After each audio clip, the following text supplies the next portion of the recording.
Hi, I'm Terry. I am currently a student in the counseling grant program at Lincoln University, and today I am going to teach you about personality disorders. So, personality disorders are complex mental health conditions that are often misunderstood. In this video, we'll explore the major themes that apply to all personality disorders and then take a closer look at dissociative identity disorder, previously known as multiple personality disorder. The purpose of this video is to educate, reduce stigma, and help people gain a realistic understanding of this condition.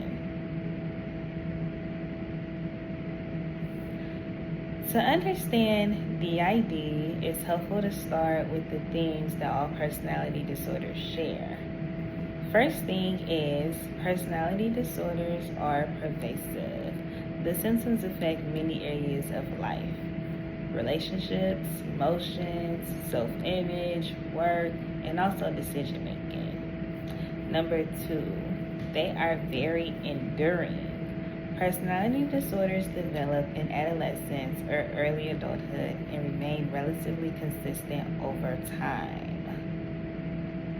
3, they can cause significant distress or impairment. These symptoms interfere with daily functioning, including jobs, friendships, and also family life. They could also deviate from cultural norms. So the patterns of thinking, behaving, and relating are different from what's socially, just like the typical social expectations usually. Number 5, egostonic versus ego-dystonic traits. Some behaviors feel natural or normal to the individual, which could imply some ego-systonic stuff, even if they are unhealthy, while others may feel uncomfortable or distressing, meaning ego-dystonic, especially when the person becomes aware of their struggles. Number 6, prevalence. Personality disorders affect between 9% and 15% of adults. Many people are never diagnosed or never seek treatment. With those overarching themes in mind, let's now focus specifically on dissociative identity disorder, a condition that is often deeply misunderstood. So, what is DID? Dissociative identity disorder, or DID, is a complex psychological condition marked by the presence of 2 or more distinct identity states called alters. These identities can differ significantly in behavior, emotional response, voice, gender, age, worldview, and even physical reactions. DID is a form of severe dissociation, a disconnection between one's thoughts, identity, consciousness, and memory. It also always develops as a response to chronic, overwhelming trauma, typically during early childhood when the brain is still developing. In DID, the mind creates different identities as a survival strategy. Each identity may handle different emotions, memories, or stresses that are too overwhelming for the child to cope with at the time. So now let's get into some core symptoms of DID. Clinically, dissociative identity disorder requires the presence of several key symptoms. Okay, so the first one would include 2 or more distinct personality states. These identities may have unique names, behaviors, and ways of thinking. Number 2, memory gaps or lost time. The person may not remember daily events, conversations, or even major life events. Number 3, disruption in identity. This may appear as sudden shifts in mood, behavior, or preferences, driven by different alters. Distress or impairment. The condition must interfere with functioning at home, work, school, or in relationships. Number 5, symptoms cannot be explained by cultural or spiritual practices or substances. This helps clinicians ensure that DID is accurately diagnosed.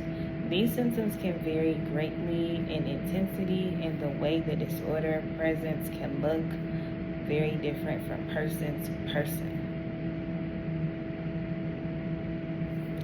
Okay, to understand how DID shows up in everyday life, here are several practical scenarios. Okay, so the first example would be memory gaps. Someone gets home and notices that tasks have been completed, like laundry being done or groceries put away, yet they have no memory of doing them. This is because another identity may have taken over during that time. Number 2, identity shifts. A person may speak with a different tone, posture, vocabulary, or handwriting without realizing it. For example, one identity may be very outgoing and confident, while another is quiet and fearful. Number 3, different preferences. Alters can have different likes and dislikes. One identity may love spicy food while another avoids it completely, or one identity may enjoy certain music while another feels overwhelmed by it. Number 4, emotional overwhelm. Certain stressful situations may cause a switch. If someone feels unsafe or triggered, a protective identity may come forward to handle the situation. Number 5, confusion in relationships. Friends, coworkers, or family may notice sudden changes in appearance, attitude, or memory. The person with BID may hear comments like, "You already told me this," even though they have no memory of that conversation.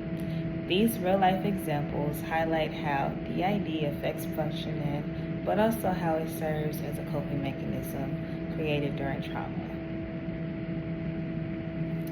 Okay, so let's get into the treatment overview for DID. Treatment for DID focuses on helping the identities communicate and work together, and in some cases, gradually integrate. Approaches often may include things like trauma-focused psychotherapy, cognitive and behavioral strategies, grounding techniques for disassociation, building safety and stability, long-term emotional processing. There are no specific medications for DID itself, but medications may help with anxiety, depression, or PTSD symptoms. The goal of treatment is to not erase identities, but help the person live a more stable and functional life while healing from trauma. In summary, dissociative identity disorder is a deeply meaningful and adaptive response to trauma. It is not a sign of weakness or exaggeration, but the mind's powerful way of surviving overwhelming experiences. By understanding DID and the broader themes of personality disorders, we can replace judgment with compassion and support for those who live with this condition. Thanks for watching.